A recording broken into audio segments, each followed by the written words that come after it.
What an amazing coincidence. On the same day that Tiana's Bayou adventure reveals their first big audio animatronic, we're not talking about Lewis, we're talking about Tiana. Some websites appear to have leaks that could be the entire finale of the ride. We're going to talk about that here on That Park Place. Good morning, good afternoon, good evening, and good night. I am Jonas J. Campbell, an investigative reporter for That Park Place, and with me, as always, is a man who is, his finger is on the pulse of all theme parks. Maybe you should take your finger off of that before you get shocked, Vash. Vash, you doing all right this morning? I'm doing okay. I was almost shocked, but not quite. So we're still good, still here. No problem. But we are here to collect the energy that is this audio animatronic figure here that Disney has just recently revealed to us via Tiana, and maybe go over something that, like you said in the intro there, could have spoiled the entire finale here. We have it all right here for you guys. I would say it reveals quite a bit about it, but I'm hoping it doesn't spoil it because it looks very gray and computer animated, as in as in previs. It doesn't look like the final, but I just want to warn anyone who might be spoiled for this ride. Of course, these rides should not be able to be spoiled because they want people to ride them over and over and over again, except for little kids. Because remember, Yes. You do have to be above a certain ride in order to a certain height in order to ride this princess ride. But today we were very surprised because, as far as we knew, Tiana's Bayou Adventure would be opening by the end of the year, often listed as late 2024 for both Disneyland and Walt Disney World. But we got an update on the Walt Disney World version. Vash, do you want to tell people about that? Yes, the update for the Walt Disney World version is that it is opening in summer of 2024, probably late summer still, but this will be the audio animatronic that guests will see when they actually ride this attraction this year.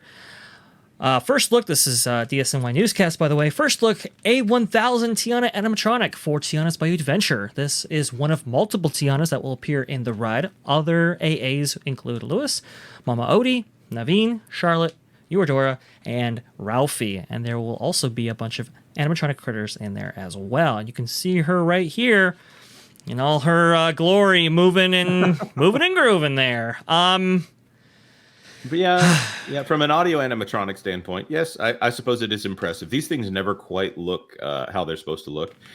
She looks like this ride takes place about 20 years after the original, if I'm going by the face on Tiana here.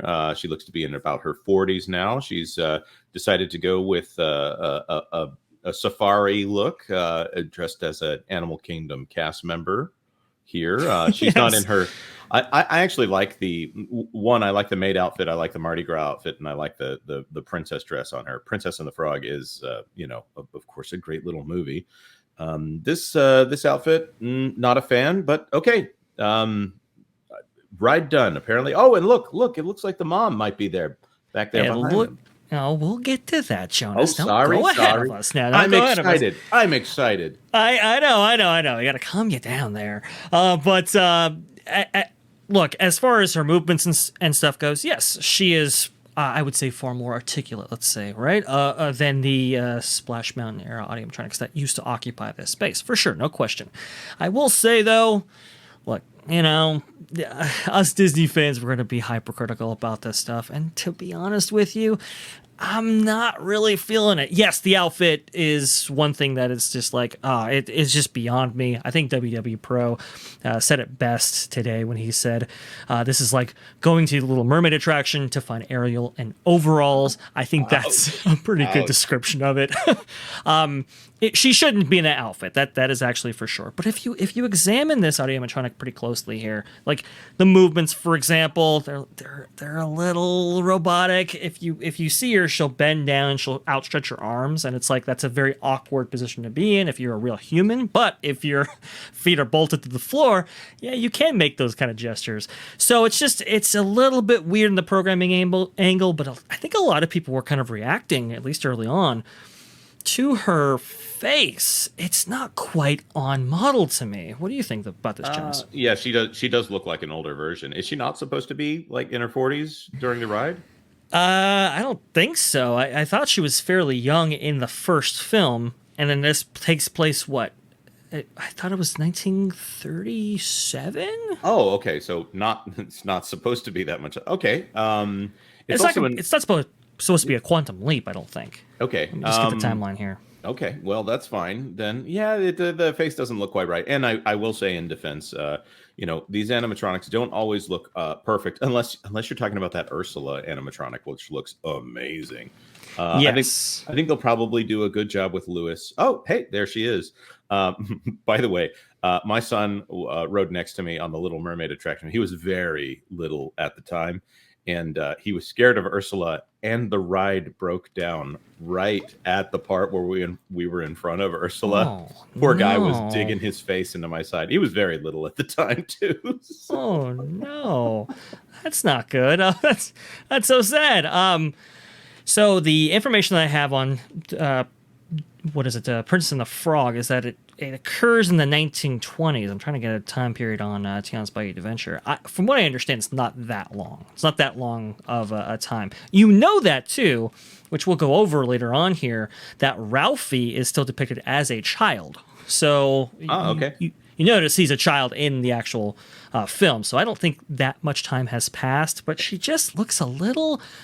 She looks a little older and not quite on model, like you said. Like, for example, the Bell Audio animatronic from Japan, that looks pretty good right there. Elsa, as we just saw from Hong Kong, that looks pretty good too, in my opinion. That's, of course, the Hong Kong one, because the American version of that has a screen for a face, and that thing is always going down. Yes, yeah, that is very true. By the way, to get this figure to move with as thin a waist as she has was is not an easy task right there. But they were able to do it. If you notice too, the Ariel figure actually at the finale or conclusion of that attraction, the Little Mermaid attraction in Walt Disney World and DCA, her head is like way bigger than her waist. It's so funny. Check that out, guys, if you haven't seen it yet. But this one right here, I don't know. I just I'm not really feeling Tiana, and we've seen 3D depictions of her. I believe she was in Wreck-It Ralph 2. Wasn't that right, Jonas? Oh yeah, she was. She was in the cadre of princesses in the midway through the movie. They do an ad for Oh My Disney, a website which I'm not sure if Oh My Disney still exists, but there was definitely an ad for it in the middle of Wreck-It Ralph, and she's part of the princesses there. So it was a younger version of Tiana, if I'm not mistaken, more of a teenage looking one. But this one, I would put this one in the late 30s, early 40s range. And of course, with audio animatronics, you're supposed to be seeing them as you float by, so you don't have time to really look at the details here. Right. It's supposed to be very distinguishing as soon as this actually occurs. And to be honest, I mean, I heard this quote from a famous legendary Imagineer who said that nobody wants to see Tiana. Indiana Jones Tiana is what the quote actually was right there, and I would have to agree. Yeah, and if people knew which Imagineer we were talking about, they would go, "What?" yeah, they would lose their minds. But you know what's gonna make them lose their minds right now? Well, the finale for this attraction. Oh, that has looks been great. Revealed. Why would anyone want to complain about that? That looks like fantastic, like a jubilation. I don't think anybody's going to be necessarily reacting to that because hey, we've had years of this, and yes, it is fantastic. Oh wait, that's what they destroyed. Right, they're going to be reacting to that part about it, Jonas, right there. That makes sense. So Splash Mountain Archives, we'll go ahead and go through it. I can now confirm that the Splash Mountain finale scene will be drastically altered. The Showboat has been dismantled and be replaced with the facade of Tiana's palace. You can see right here, this looks to be like the Disneyland version of this, by the way. You'll actually see this, the signature Disneyland log as opposed to the Walt Disney World log, but they should be fairly close together here. In the new finale scene, we are invited to a Mardi Gras celebration with Tiana's palace, serving as the backdrop of the former Zip-a-dee-dah Lady Showboat. And that Showboat, by the way, was unbelievably impressive. It's one of the biggest moving props that Disney had ever done up until that point right there, with the help of Bob Gurr, another famous Imagineer, and Bruce Gordon, Tony Baxter, all these guys to make this happen, because you have these animatronics that are moving on a big moving platform, not easy to do, especially back then. But that is now gone. Also, too, you noticed in the background there, Jonas, very astutely, also Eurodora, Tiana's mother, in the back here. She'll be featured in the finale on the left side where the Swamp Boys used to reside. Those are the gators that were in the previous picture? Yes, I do believe so. Yeah, I believe it. I believe they're these guys right here. So that's where Eurodora will be residing here.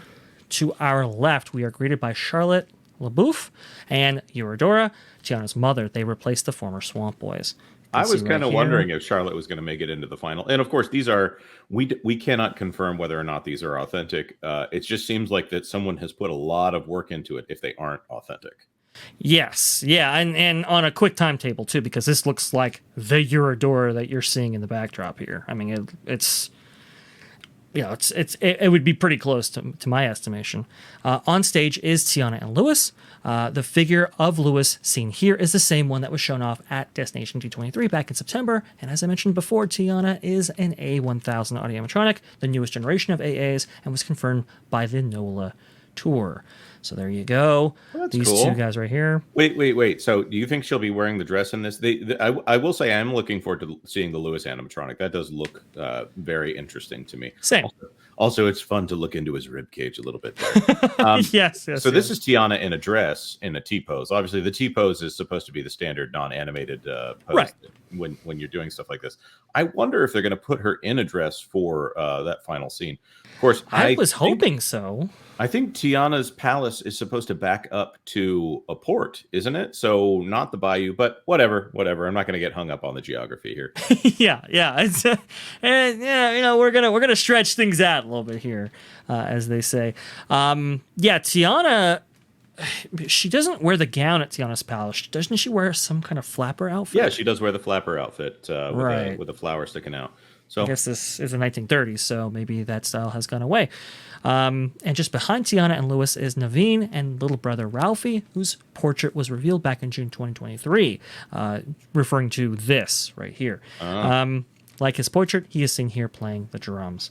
You can see him right there, and it looks spot on. I mean, it looks exactly like the art listed, provided by Disney themselves. So, again, this is looking fairly accurate to me. If this isn't accurate, this is an elaborate ruse. This is duplicated. So these are directly behind them. So it looks like Tiana will be directly in front of him, maybe, or he'll be off on the side a little bit to her. Okay, I'm picturing this in my mind. Okay, yeah, that's a lot of audio animatronics all in one small space. I guess if you're going to get rid of what was it, like 60, 70 plus, and replace them with 15, we got 1, 2, 3, 4, 5 of them will be here. So yeah. And the Disneyland version, there was over 100, so that's unfortunate. Okay. But okay, we got it. Looks like the finale is going to play up to its name. What's the rest of this ride going to be? Yeah, well, we're all wondering that, aren't we? Notice how some people are saying, "Oh, lots of critters." Oh, I'm sure. The King and Queen of Maldonia, along with Big Daddy, Charlotte's father, are speculated to be added just across from Charlotte and Eudora to help fill out the finale. They're supposed to be staged where the former mule cart once resided, just right after entering. So you can see that right here. So the speculation is that Big Daddy might take up residence right here, Eudora and Charlotte might be here, and then Tiana's palace is going to be in the position where Zip-a-dee Lady is. So that's kind of rounds that out. And then we also have Mama Odie up on the lift hill right there. So all right. So and we're then the right Tiana at about figure. We're right at about 9 right now. So if the rumor is 17, that's not many audio animatronics to fill out the rest of the ride. So that's there's a lot of fog doing a lot of heavy lifting, as I'm understanding at this point. Oh, it's magic though, Jonas. Come on now, you got to believe in the magic. So it's just one of those days where a word can't come out of your mouth without a. I don't know what the song's going to be because it's not going to be the original songs from Princess and the Frog. No, it is not. You can see right here in this post by WDW News Today. Don't know where this scene's going to take place, if it even is going to take place at all anymore. But you can see where that first figure that we showed was going to be. This is supposed to be right after the first drop right there into the first show scene. We had that revealed at the NOLA tour as well, which we covered here on That Park Place formerly. So interesting. So are they talking about doing 3 Lewises? I'm getting the idea that this is more abstract concept art as we continue through here. Yeah, I mean, well, so the speculation is that there might be another Lewis, but there's definitely going to be multiple Tianas for sure. That was, by the way, I had that confirmed pretty early on. Actually, I guess they focus grouped it and they were like, Tiana's got to be in every single scene. So that for sure is going to be part of it. But I'll tell you this much. Look, Tony Baxter, I have it on very good authority. He left this project pretty early on due to lack of enthusiasm. He simply didn't see the vision that was featured as part of this experience. Okay, understandably, but now that we're seeing kind of the first drops of what we really might be getting with this, I kind of see why. Well, yeah, this is no comment on Tony Baxter, of course, who is a master Imagineer. Yeah. There are a lot of stories of the Disney animation stories that came out of the D Files, for instance, of a guy Don Hall that was asked to help in some way on Tiana, not Tiana, on Raya and the Last Dragon, and maybe he was not actually allowed to push back on any ideas and give any of his guidance. Or we hear stories in animation that go that way, and I wonder, and I have no special knowledge here, if current Imagineering is so very sure of itself that they feel like they don't need good help. Yeah, I am. From what I've heard internally, they feel they don't at all need the help of the legends around them. In fact, to people who have posited that how can I word this? To people who have posited that maybe this may not be the right direction, they have told them that, well, there are target demographics which disagree with them. Right. I forget who said it, and I always like to give credit to someone when they say something insightful. But someone pointed out on Twitter today that what if they destroyed Pirates of the Caribbean and decided to replace it with Moana? How would you feel about that? And maybe would you not have faith that they were going to do a good ride for Moana the entire time? I feel like I love Princess and the Frog. I like Tiana a lot. I love the message of Princess and the Frog, which is like, work your tail off and wish, but work your tail off. That's something that strikes a chord with me. I just feel like she should have gotten her own ride. So when Disney talks about how they've earmarked so much money towards increasing capacity, this is why we think they're talking about as they're destroying rides, they're taking capacity out of the park in order to replace it with something else. This is why we wonder if maybe they're just talking about Disney Vacation Club capacity, which is their timeshare program or things like that. Because right now, they're not doing a lot of building. They're doing a lot of destroying and redoing. And we haven't seen a lot of quality out of the Disney parks for a few years now. Yeah, we might have more updates. Edge in that. We might have more updates in future TPP content that actually goes into what they might be looking at next on the list after Country Bridge Jamboree and Splash Mountain. But I agree with you, Jonas. I mean, I'm not necessarily optimistic about the capital allocation going towards the parks because it's like, okay, I mean, what are we going to sacrifice in order to bring about these changes that are upcoming? I'm not quite sure. My confidence is shaken. I'll put it that way. Right. Yep. I'm not as necessarily optimistic as I was before. Right. Vash, do you have anything else for us here? No. That is pretty much it. Tiana's Bayou Adventure coming to a theme park near you if you happen to live next to Disneyland or Walt Disney World. By the way, in 2024, summer for Walt Disney World, and they said later. I would guess maybe December or November for Tiana's Bayou Adventure at Disneyland. That does make me wonder if they've moved a bunch of people from one to the other in order to have something going on in the summer so that they can, instead of doing a simultaneous open in both parks, which is unlikely anyways, now they get to a double dip as far as the marketing goes and put it in one and then put it in the other, and they can celebrate in different ways at different times. That's probably a good move from a marketing standpoint. But what we really want to know is, what do you think about all of this, folks? Do you like the Tiana animatronic? GU. What do you think about these supposed leaks of the final scenes here? And how many animatronics do you think there will be in this Bayou Magic ride? Of course, like this video if you like this video. Share it out on social media if you know someone who might be interested in what is going on inside of Splash Mountain. And of course, consider subscribing to That Park Place for all the news that should be fun. Thanks for watching That Park Place News. For more information, consider checking out www.thatparkplace.com. And don't forget to subscribe, share, like, and send this out on your favorite social media accounts.